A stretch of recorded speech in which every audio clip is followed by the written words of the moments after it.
दो घटनाएं अभी हमारे बीच में बहुत ही सीरियस आई हैं, जो मैं लोगों के सामने रखने के लिए बाध्य हूँ। और मुझे ऐसा लगता है कि अगर इन चीज़ों को मैं नहीं रख पाऊँगा तो ये अपने आप के साथ, समाज के साथ और आने वाली सामाजिक व्यवस्थाओं के साथ मैं अन्याय कर बैठूँगा।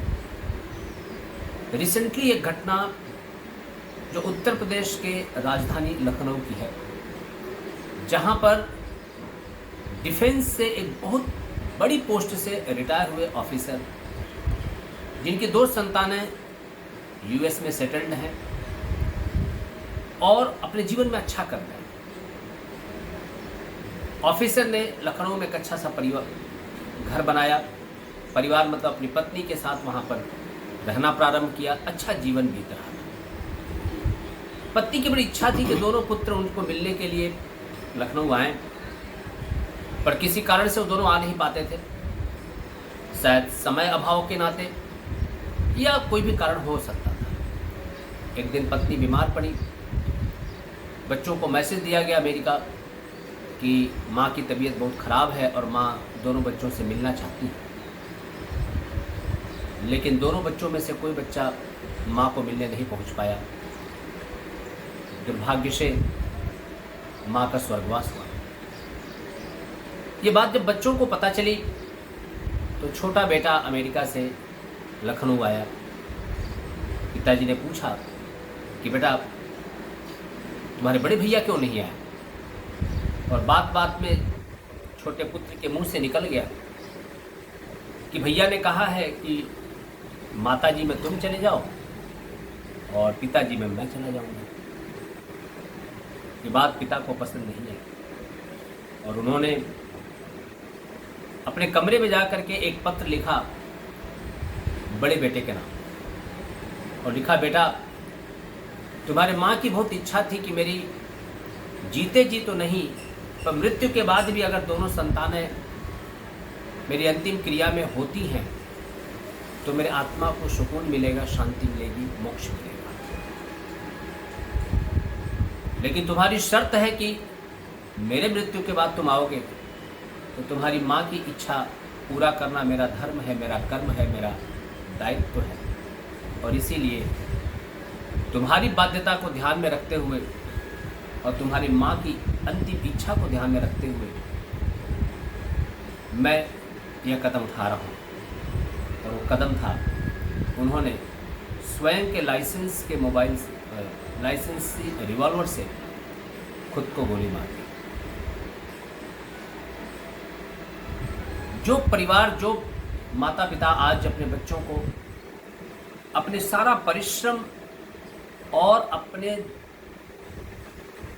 पूर्वजों द्वारा दिए हुए सारे संस्कार और शक्ति को दांव पर लगाकर बच्चों का करियर बनाने में लगे हैं, कहीं न कहीं संस्कार से उनको वंचित रख दे रहे हैं और उसका नतीजा आज हमारे समक्ष है। दूसरी केस जो है, ये 2 दिन पहले की घटना है अहमदाबाद की, गुजरात की राजधानी। मेरे बहुत ही करीबी मित्र तो मैं नहीं कहूँगा, मेरे बहुत ही सीनियर हैं और मैं अपना उन्हें आदरणीय मानता हूँ। सादगी के प्रतीक और ज्ञान के उस चरम सीमा पर पहुँचे हुए व्यक्ति, जिनकी लिखी हुई किताबें IITs में पढ़ाई जाती है, जिसे भारतवर्ष की सर्वोत्तम और सर्वश्रेष्ठ इंस्टीट्यूशंस के तौर पे कंसीडर किया जाता है। सादगी इस तरह से कि मैंने उनको कभी भी किसी भी तरह के फैशनेबल कपड़े में नहीं देखा। हमेशा चप्पल, टकआउट किया हुआ शर्ट। लेकिन उनके क्लास में कोई विद्यार्थी कभी एक बार भी एब्सेंट हो, ये विद्यार्थियों को खुद को पसंद नहीं आता। अद्भुत अध्यापक। रिटायरमेंट के बाद देश की अधिकतर टॉप लेवल इंस्टीट्यूशंस चाहती थी कि उनके यहाँ आकर के वो लेक्चर्स लें, विद्यार्थियों को इंजीनियरिंग का विषय पढ़ाएं। पर उनकी इच्छा थी नर्मदा यात्रा करने की। उम्र 70 साल हो चुकी थी। अपने पुत्र से बारंबार वो कहते थे कि मुझे नर्मदा यात्रा पर जाना है, परंतु उम्र को ध्यान में रखते हुए परिवार शायद इसके लिए तैयार न था। एक दिन अचानक उनका परिवार या घर से लुप्त, मतलब वो पाए गए कि घर पर नहीं है। बहुत ढूंढा गया, सरकारी मशीनरी का भी बहुत उपयोग किया गया, सोशल मीडिया, डिजिटल मीडिया का पूरा उपयोग किया गया, परंतु सभी लोग उनको ढूंढ पाने में विफल रहे। मोबाइल फ़ोन उनका उसी दिन स्विच ऑफ हो चुका था, इसलिए ट्रेस करना भी मुश्किल था। लगभग 20 दिन के बाद उनकी मृत शरीर नर्मदा के एक कैनाल में पाई गई। मैं इन सारी चीज़ों को अगर मैं इकट्ठा करके देखता हूँ तो मुझे ऐसा लगता है कि आज चाहे अनचाहे हमारी संस्कृति से हमारी विमुखता, हमारी घर जिसको हम घर नहीं बना पा रहे हैं, न्यूक्लियर फैमिलीज जो धीरे धीरे न्यूक्लियर बम होते जा रहे हैं, हमारे धर्मशास्त्रों का अनादर, हमारी संस्कृति के मूल्यों का अनादर हमें अपने ही परिवार में हमें अकेला करता जा रहा है। हमारे अपने ही समाज में हमें समाज से मुक्त करता जा रहा है, उससे विमुख करता जा रहा है। मुझे ऐसा लगता है कि समय है अपनों को, अपने आसपास के लोगों को ढूंढना, उनसे बातें करना, अपनी संस्कृतियों से जुड़ना, अपने धार्मिक स्थलों पर सप्ताह में एटलीस्ट एक बार जाना और वहाँ पर बैठे हुए लोगों को से बातें करना, उनसे इंटरेक्ट करना, उनसे उनके जीवन के अनुभवों को जानना और सीखना, ये आज के समय के प्रत्येक व्यक्ति की आवश्यकता हो, चाहे जिस भी उम्र का क्यों ना हो।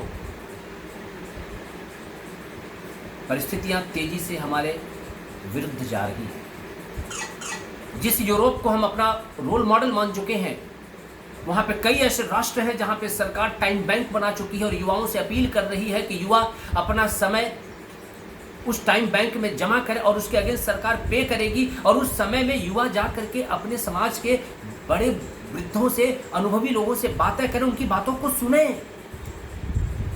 हमारे यहाँ परंपराओं में पहले से ये मौजूद है, एग्जिस्ट करता है। मैं बड़े भारी हृदय के साथ आपसे कहना चाहता हूँ और दोनों हाथ जोड़ के निवेदन करना चाहता हूँ, प्रत्येक व्यक्ति से सप्ताह में एक बार आप अपने किसी भी नज़दीकी मंदिर में जाएं, वहाँ बैठे बड़े बूढ़ों से बातें करें, उन्हें समय दें, उनके साथ वक्त निकालें, उनकी बातों को सुनें, उनकी समस्याओं को अगर नहीं सुन सकते तो न सुने, पर उनके अनुभवों को सुन करके अपने जीवन को बेहतरीन बनाएं। ये दोनों हाथ जोड़ करके प्रत्येक व्यक्ति से निवेदन है, सप्ताह में एक दिन अपने नज़दीक के मंदिर में अवश्य जाएं, लोगों से मिलें, बातें करें। मैं पवन द्विवेदी आप सब लोगों को प्रणाम करता हूँ और माँ भारती के बेहतर भविष्य के लिए, भारत के युवाओं के भविष्य के लिए, हमारे समाज के भविष्य के लिए आप अपने समय को हमारे समाज के बड़े बुजुर्गों के साथ खर्च करें, इसके लिए निवेदन करता हूँ। प्रणाम।